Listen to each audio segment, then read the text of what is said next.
La grosse question, c'est de savoir ce que Patrice Talon va dire aux populations. Est-ce qu'il va, on dit qu'il y va également pour présenter les prochaines priorités. Présenter les prochaines priorités à un an de la fin de son mandat, c'est là la grosse interrogation.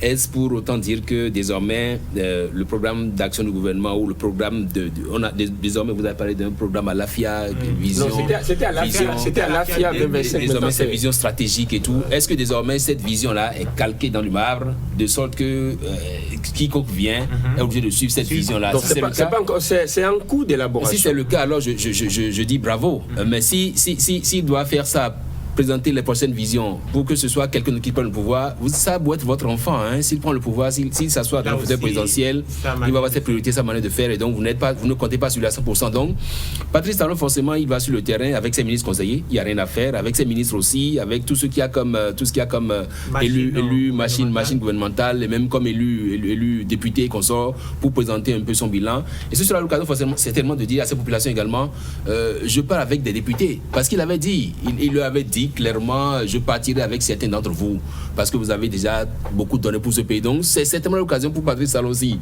de dénicher de nouveaux visages dans certains départements ou dans certaines communes, pour se dire, attention, celui-là, c'est normal qu'on le positionne sur la liste pour qu'il aille faire ses preuves aussi au Parlement, parce que la politique, c'est pas... Mais il y a de fortes chances que ça prenne des allures de campagne, non?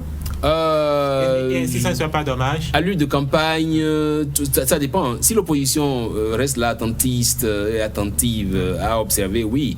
Mais je ne pense pas que ça prenne l'allure, bien au contraire. Ça va être des rencontres forcément bien filtrées.